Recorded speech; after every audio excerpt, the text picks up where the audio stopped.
Selamat datang di channel Problem Kehidupan. Di video ini kami akan membahas mengenai orang yang toksik dan cara mengatasinya. Dalam pertemanan atau hubungan, ada yang bersifat neurusing dan ada yang bersifat toksik. Neurusing friendship atau pertemanan yang menyehatkan adalah mereka yang saling memberi motivasi, dukungan, inspirasi dan saling menguatkan satu sama lain agar masing-masing individu dapat berkembang menjadi pribadi yang lebih baik. Sebaliknya, toxic friendship atau pertemanan yang beracun adalah mereka yang memberi pengaruh buruk kepada temannya, membuat teman merasa tidak nyaman, cemas, stres, depresi, tidak percaya diri dan jika dibiarkan akan berpotensi menghancurkan hidup orang tersebut. Ciri-ciri orang yang toksik. Pertama adalah egois. Orang yang toksik cenderung memiliki sifat egois yang berlebihan. Mereka lebih mementingkan diri sendiri daripada orang lain. Selalu ingin diprioritaskan, maka tak jarang orang demikian suka memaksakan kehendaknya. Jika minta tolong, mereka hanya ingin masalah mereka cepat terselesaikan tanpa memikirkan resiko orang lain. Contohnya meminta tolong akan hal yang tidak penting pada waktu tengah malam. Sebaliknya, jika orang lain yang butuh bantuan, mereka akan susah dihubungi. Dan juga, mereka tidak suka mendengar masalah orang lain, mereka hanya ingin didengar. Jika ada hal yang diutarakan, mereka kerap kali mengalihkan pembicaraan dan lebih suka berbicara mengenai diri sendiri, tidak menunjukkan empati. Sikap egois yang berlebihan juga membuat mereka tidak dapat menerima kritikan yang membangun dari orang lain.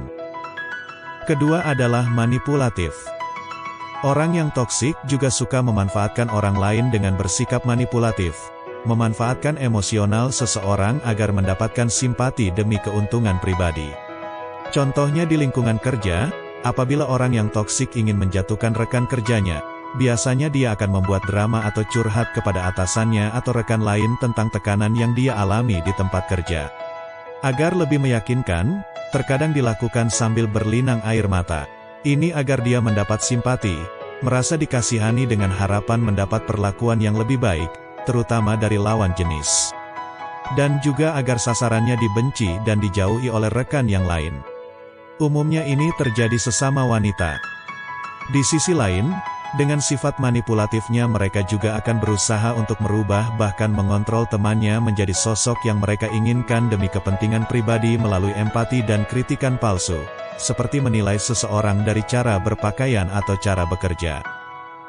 Teman yang baik tentunya tidak akan melakukan hal ini, melainkan akan saling mendukung dan menerima apa adanya. Ketiga adalah suka menyalahkan orang lain. Lempar batu sembunyi tangan adalah istilah yang cocok digunakan untuk orang yang toksik. Mereka seringkali mengarang cerita, memutarbalikkan fakta, menghasut ataupun memfitnah orang lain bila terjadi masalah yang tidak dapat diatasi lagi. Menyalahkan orang lain merupakan cara tercepat untuk lari dari tanggung jawab. Mereka juga tidak suka meminta maaf jika salah, namun jika terpaksa harus meminta maaf biasanya dilakukan dengan tidak tulus. Contohnya, jika atasan mempercayakan suatu proyek kepada mereka dan proyek tersebut gagal, orang yang toksik tidak akan segan-segan untuk melempar semua kesalahan kepada temannya bahkan memanipulatif temannya dan rekan kerja yang lain, membuat seolah-olah memang itu kesalahan temannya. Keempat adalah suka bergosip.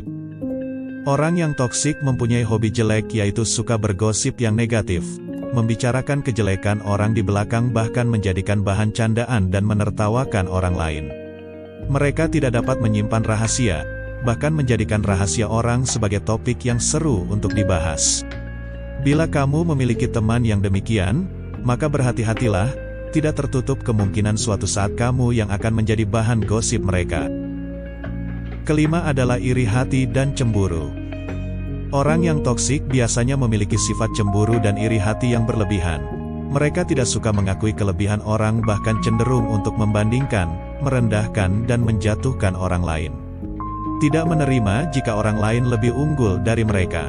Mereka juga tidak segan untuk menyakiti perasaan rekan kerjanya melalui sindiran dan kata-kata pedas. Contohnya rekan kerja yang mendapatkan bonus dari prestasinya, akan cenderung untuk disinggung bahkan digosipin sepanjang waktu. Keenam adalah tidak menghargai orang lain. Orang yang toksik tidak dapat menghargai orang lain misalnya dalam hal privasi. Mereka sering melanggarnya, membuat seseorang merasa tidak aman dan tidak nyaman. Contohnya meminjam laptop untuk keperluan kerja namun sekalian mengecek sosial media bahkan membuka file pribadi orang lain. Dan juga, jika sedang bad mood mereka tidak segan-segan untuk berperilaku kasar seperti membentak atau berkata kasar kepada orang lain sehingga membuat situasi menjadi tegang. Ini tentunya membuat orang lain terasa tidak berharga di mata mereka karena mereka tidak memperdulikan perasaan orang. Ketujuh adalah menjerumuskan kepada hal yang negatif. Orang yang toksik kerap kali juga memberi pengaruh buruk kepada temannya seperti mengajak ke tempat hiburan malam, mabuk-mabukan, merokok, memakai narkoba dan sebagainya.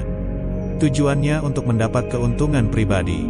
Contohnya dibayarin atau mengatakan bahwa dia akan berhutang dulu namun tidak dibayar. Berada dalam lingkungan toksik yang terus-menerus akan memberi dampak buruk bagi kesehatan mental seseorang seperti krisis percaya diri, stres dan depresi, sulit untuk mengembangkan potensi diri, cita-cita terhambat bahkan kehilangan jati diri.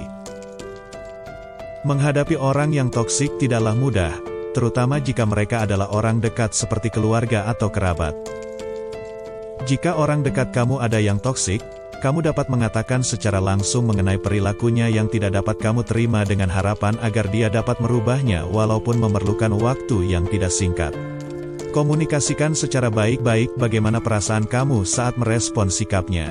Jangan ragu untuk berterus terang. Hal ini sangat penting karena dia adalah inner circle di mana kamu setiap hari bertemu dan berinteraksi dengannya.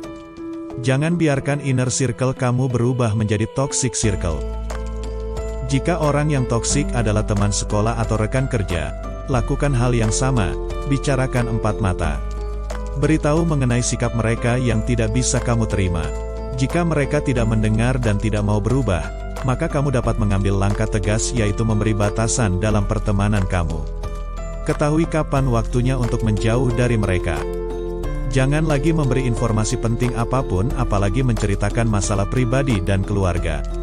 Namun jangan menganggap mereka sebagai musuh, tetapi tegurlah sebagai saudara.